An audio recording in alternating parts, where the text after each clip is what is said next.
আল্লাহর কসম, আমার হায়াতের কসম, ইসলাম আসতেছে। এটাকে কেউ বাধা দিয়ে রাখতে পারবে না। হুজুর ইরশাদ করেছেন, আল খেলাফাতু বাদি সালাসুনা আমান। আমি নবী দুনিয়া থেকে চলে গেলে পুরা দুনিয়াতে ইসলামী খেলাফত 30 বছর টিকে থাকবে। ছিল কিনা? খোলাফায়ে রাশিদিন। সুম্মা তাকুনু মুলকান গাদ্দান। তারপরে হবে শোষক জুলুমবাজ রাজতন্ত্র। হয়েছে কিনা? রাজতন্ত্র বেশি দিন থাকবে না, এটা বিদায় নিয়ে যাবে। সুম্মা তাকুনু মুলকান গাদ্দান, মুলকান জাবাবেরা। রাজতন্ত্রের বিদায়ের পরে পুরা দুনিয়ায় কায়েম হবে স্বৈরতন্ত্র, স্বৈরাচার। হয় নাই বোধ হয়? হয় নাই বোধ হয়? তাইলে গণতন্ত্রের নাম হোক, মানবাধিকারের নাম হোক, যেই নামেই হোক, আজকে পুরা দুনিয়াতে স্বৈরাচার চলছে। ঠিক কিনা বলেন? আর ওরা মনে করেছে আমরা চিরদিন থাকব। আল্লাহ রাসূল ইরশাদ করেছেন, স্বৈরাচারও বেশি দিন থাকবে না।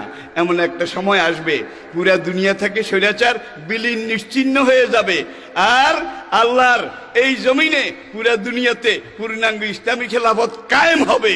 এটাকে কেউ বাধা দিয়ে রাখতে পারবে না। নবীজির এই হাদিস কি আপনারা বিশ্বাস করেন? তাহলে নবীজির পরে খেলাফত 30 বছর গেছে, খেলাফতের পরে রাজতন্ত্র গেছে, রাজতন্ত্রের পরে এখন স্বৈরাচার। রাজতন্ত্রের নামে এখন দুনিয়াতে যেটা আছে আসলে এইটাও স্বৈরাচার। আর আমাদের ব্যাপারে, অন্যান্য দেশের ব্যাপারে আল্লাহর পরিকল্পনা এক ধরনের, আর কাবা যেখানে, আল্লাহর নবীর রওজায়ে মোবারক যেখানে, সেখানে আল্লাহর পরিকল্পনা এর চাইতে একটু অগ্রসর মান। সৌদি যুবরাজ যেটা শুরু করেছিল, মেয়েদেরকে মাঠে নামিয়েছে, খেলার ময়দানে নামিয়েছে, সিনেমা হল তৈরি করে সেখানে এই কাবার ইমাম তাকে জেলে নেওয়া হয়েছে, মসজিদে নববীর ইমাম তাকে জেলে নেওয়া হয়েছে। আজকে হাজার হাজার সৌদি আরবের ওলামায়ে কেরাম তাদেরকে জেলে বন্দী করা হয়েছে। এই অবস্থাতে এখন সৌদি যুবরাজের ফাঁদা বাসে লেজাট কিসে? ফাঁদা বাসে লেজাট কেন? বুঝেন বুঝেন বুঝেন? তাহলে সাকরাতুল মউত শুরু হয়েছে, জান কবজ হওয়ার অল্প বাকি আছে। সেখানে আল্লাহ যত তাড়াতাড়ি ধরা দিয়েছেন বাতিলকে, অন্যান্য জায়গায় কি এত তাড়াতাড়ি দেন নাই, যার জন্য আমাদেরকে আরো কিছুদিন হয়তো অপেক্ষা করতে হবে, আমল দুরুস্ত করতে হবে, আর দোয়া করতে হবে। ঠিক কিনা বলেন? তবে আল্লাহর কসম, আমার হায়াতের কসম, ইসলাম আসতেছে। এটাকে কেউ বাধা দিয়ে রাখতে পারবে না। আরবের এক কবি, সাবা মুআল্লাকার কবি, একদিন মাথা আশ্রায় চিরুনি দিয়ে, বাবরি চুল ছিল, আশ্রাতে আশ্রাতে দেখে যে একটা চুল সাদা হয়ে গেছে। কবি তখন বলে, মারহাবান মারহাবান, আহলান সাহলান মারহাবা, আহলান সাহলান মারহাবা। হে নবাগত মেহমান, তোমাকে স্বাগতম, তোমাকে স্বাগতম, তোমাকে ওয়েলকাম। পাকঘরে ছিল কবির বিবি। বিবি এই চিৎকার শুনে তড়িঘড়ি এসে বলে যে, মরার পিণ্ডি, তোমার আবার কি হয়েছে মাথা আশ্রাতে বসে এইভাবে মারহাবা আহলান সাহলান? হে সম্মানিত মেহমান, তোমার জন্য আমি অপেক্ষা করতেছি, তুমি আসো আসো, আমি তোমাকে মোবারকবাদ জানাই। কোথায় মেহমান? কাউকে তো দেখি না।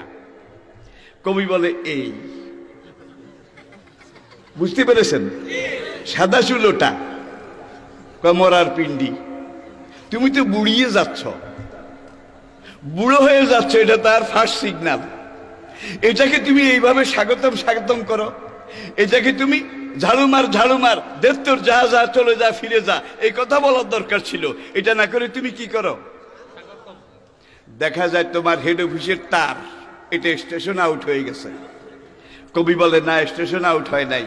ফালাম্মা রাআইতু সাহেবা লাহাব ইয়াদুহু বিমিসরাকি রাসি। আমি মাথা আশ্রাতে আশ্রাতে যখন দেখলাম একটা চুল সাদা হয়ে গেছে, এই সাদা চুলটা আমার বার্ধক্য শুরুর পূর্ব লক্ষণ। এখন আমি এটাকে ওয়েলকাম করতেছি, ওয়েলকাম করতেছি। কবি সাহেবের বিবি বলে, ওয়েলকাম নয়, বরং ঝাড়ুমার ঝাড়ুমার, এটা বলা উচিত ছিল। কয়, না, ওলাও আলেম তুইন কাফাফত তাহিয়াতি। আমি বুঝেছি, যদি বুঝতে পারতাম এটাকে চলে যা ফিরে যা, দুত্তুর সাই, তোকে আমি দেখতে চাই না, ঝাড়ুমারি ঝাড়ুমারি, এই কথা বললে মেহমান চলে যাবে। এটা যদি বুঝতাম তাহলে এই ঝাড়ুমার এই ধরনের কথা বলতাম। কিন্তু আমি যখন বুঝেছি এই মেহমান এমন মেহমান যেই মেহমানকে আমি ওয়েলকাম করলেও আসবে, ওয়েলকাম না করলেও আসবে, ঝাড়ু মার করলেও আসবে। ঠিক কিনা জোরে বলে? আলহামদুলিল্লাহ, ইসলাম আসতেছে।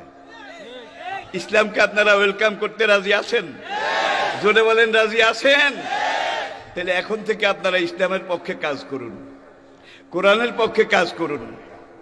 আপনারা কোরআন ইসলামের সহযোগী, সহকর্মী, সহমর্মী, সহধর্মী হয়ে যান, কোরআনের পক্ষ শক্তি হয়ে যান।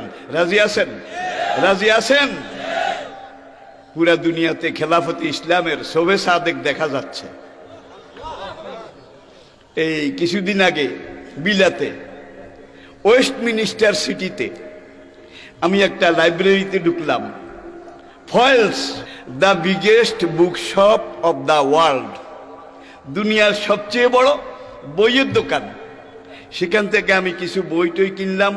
কিনে বের হয়ে দেখি যে সেই লন্ডনের রাজপথে একটা দোতলা গাড়ি, গাঢ় নীল রঙের, সেই গাড়ির উপরে লেখা আল্লাহ গায়াতুনা অর রাসূল জাইমুনা অল কোরআন ও দালিলুনা অল জিহাদ ও সাবিলুনা।